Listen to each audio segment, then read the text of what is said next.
Good shit, Ryan. At the time of making this video, I've won 103 out of 1,873 Warzone games with a KD of 1.19. That's a 5.5% win rate. This just shows that I'm not a great player, I don't slay, and I probably lose a lot more gunfights than I actually win. On me? What the fuck? From where? I am an example of someone who has pretty bad mechanics, but gets over 100 dubs because of decent game and team sense. After almost 2,000 games and 100 wins, I thought I'd share some tips to improve your chances of winning Warzone. You will have to incorporate all these tips to some extent, since they all tie into one another in some way if you truly want to increase your chances of winning. And since the actual tips have layers and layers of theory and explanation and intertwine with each other so much, I will have to give concrete statements to keep this video neat and tidy. Positioning.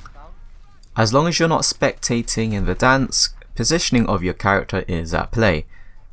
Positioning is much more important than gun skill, I would argue, since I rely on my positioning to make up for my lack of good gun skill. Having good positioning means you fight and move with cover and using your positioning to your advantage. In a scenario where you feel like the enemy can shoot you but you cannot shoot them, it just means that they have better positioning for the fight and therefore the advantage. Even the greatest mechanical players die due to lack of good positioning, so you use it to your advantage when fighting and moving around the map. This means you need to know the map and a lot of the intricacies of each area of the map, so you will have different options for potential rotations into the circle and fights. This comes with time and experience while playing on Verdansk. He's here.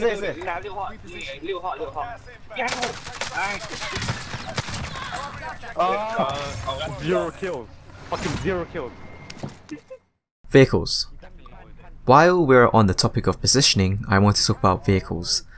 I'm a massive fan of the heli and I will 80% of the time drop for a heli, and if I can't get one, I'll go for another vehicle like the Jeep, especially if the area where my squad decides to drop doesn't have a vehicle nearby.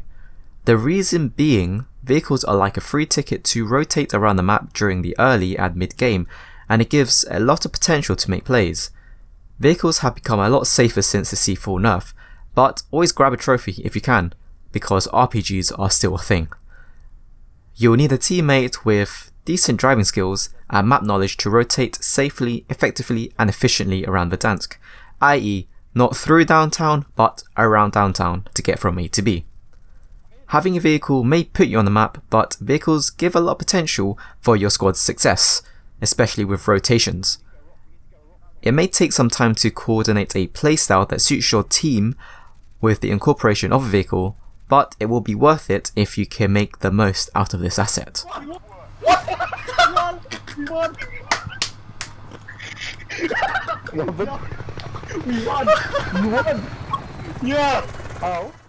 Choose your fights.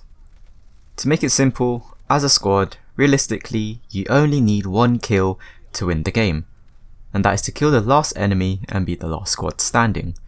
It is actually that simple when you dilute all other factors that play into getting to that point.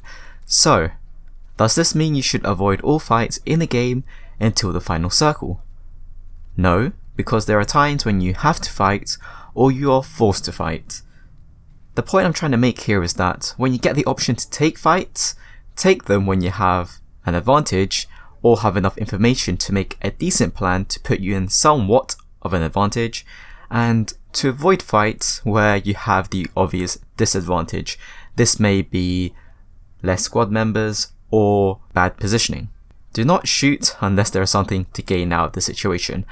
I know there are times when a kill can be so clean, but there are even more times when I thought that a kill was so clean but only end up downing the person, and in the process gather the attention of 3 other teams nearby who eventually come and rush us.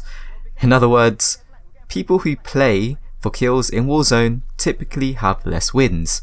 Take the shot if you can gain something to help you win the game overall. They're inside. 3v3. Holding up.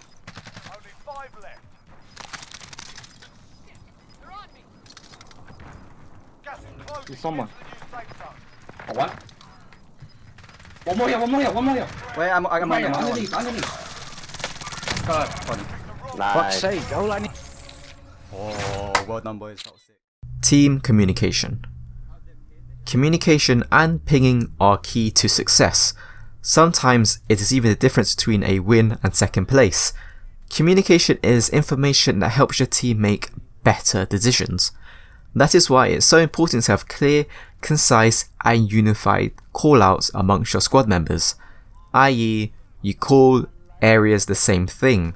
For example, in America, people call the petrol station gas. In my squad, we call the petrol station petrol. It is hard to perfect these callouts, especially during combat, but getting into the habit of calling out clear information will help your squad do better. If you cannot live ping the enemy, then quickly open up your map and ping the area you saw them if your calls are not exact. Even if you have live pinged them, a callout such as 47 meters west is better than just they're close 47 meters, since the first callout gives a direction rather than just a distance. Also, if you're downed, you can still live ping the enemy that just killed you. It is literally the only thing you can do when your character is downed without a self-revive, so use it to your advantage. When playing as a squad, communication is key to success. Using good, clear and concise comms will give you an edge since it helps your team to play on the same page. Lewis pushed that by himself, and then Pete was miles away. Wait, no, I didn't push it. Now, having team members who are on the same page is very important. This means that you need a group of individuals who encompass and believe in the same attributes to increase your chances of winning Warzone. For example, if you're playing in a squad and one of the players don't enjoy playing the circle, making smart rotations and having decisive fights, then they are not fully on board with the playstyle that you're trying to play with to increase your chances of winning the game. You need squad members who understand the playstyle and agree to it so that everybody is on the same page, making the same decisions, making the same rotations, and to an extent understanding what they should do as a member of the team. If you're having a squad of 4 with one person wanting to kill race, it creates conflicts of interest within the team, which leads to making different decisions than one another, which essentially disperses the squad, makes conflict within the team, and breaks down the morale of the team. And that makes it very hard to win games when team members just don't agree with one another. So it's very important to find a group of like-minded individuals who will agree to play a certain playstyle, and in this case, passive, smart, and plays the circle with great rotations. Precision. Anything? Nice. Self rest. Yep. Oh, Nice. good job, boys. That precision helps so much. Easy peasy. That guy was one shot, you know. Yeah, it was one shot, yeah, literally. Play the meta. Playing the meta is not very important, but it gives you an edge, especially if you are like me who doesn't have great gun skill to begin with. Meta loadouts do not always give you an edge, but it will at least give you a level playing ground at a minimum under specific scenarios. For example, at the moment, a meta loadout is an AMAX with a MAC 10. If you ran a bullfrog and an enemy rushes your building with a MAC 10, even with decent positioning, they may be able to outplay you just because of gun difference. If you played with a MAC 10 and have positioning, it lowers the enemy's chances of success in the same scenario since it puts you on a level playing ground in terms of guns, but overall gives you a slight advantage since they have to rush you and you are already in position. So play the meta if you suck like me.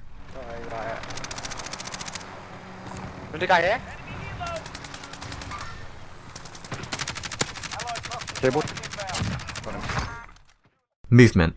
This is self-explanatory. The more dynamic your movements, the harder it is to shoot you. Run, sprint, slide cancel and repeat. Do not stand still for too long. When shielding, you can switch between crouching and standing if you can. All movement helps since it makes you a harder target, especially when you are actually someone's target.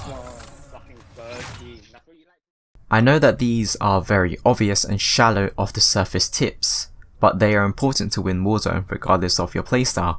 And I know that there are 100 other tips that I could have included in the video, but I felt that at the very essence, these tips are very important for me to win Warzone, since they have helped me gather over 100 wins. And to keep this video neat and tidy, I didn't go into the full layered details of why they are so important, but to do them proper justice, I'll go into more detail about each tip in future videos. If you want to win more Warzone games, you have to do more than just play the game. You have to understand the game, you have to understand the map, and try to understand the psychology of enemy teams to account for their potential actions which should ultimately affect yours and your squad's. Warzone is a very dynamic game that goes beyond just getting kills. No two experiences will ever be the same, but the experiences you go through should give you something to learn from so that you can play them out better or play out similar scenarios better in the future. Yeah. Where's the troll at, man? That's no trolling. As a very average player, I never set myself the goal of 100 wins. Frankly, I just enjoyed every win as they came along. I stopped counting after 50 since it was more about the experience rather than win, since I believed wins would eventually come as I improved as a player.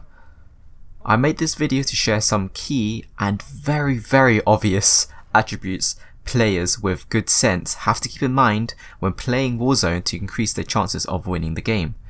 Yes, I can't stress enough how obvious these tips are, and probably 70% of the player base understand these few attributes, but there's a big difference between knowing the tips and applying it in the game.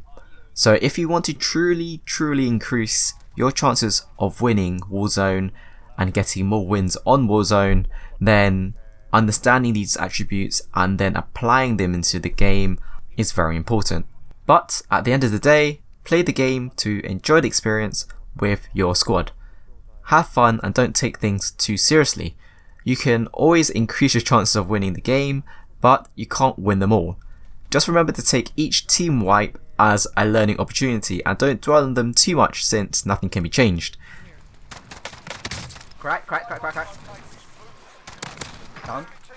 He got me, fucker got me.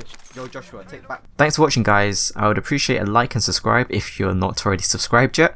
I purposely left out other attributes and tips because I thought they'd make the video too long, since I didn't even go into the layers of details of the tips in this video itself. If you'd like me to do that, please let me know in the comments below. If I did miss out on a tip or a tip that you think is very important, please put it down in the comment section below, since it will help other people learn things that they may not have already learnt yet. Like my cousin, he's been playing for well over a year and better at the game than me, but he didn't think of having a fully loaded pistol as a secondary so that you'd get full SMG ammo once you take the loadout, especially if you just died and dropped for the loadout. You'll have max SMG ammo if you ran it that way. You never know when someone needs to know something if you don't tell them, because you never know if you don't say it, right? Well, thanks again and see you next time. Peace. This is insane. Pia's been trolling today, man. What is this, man? Yo, you guys need to open up the ears, man. When it's time to go.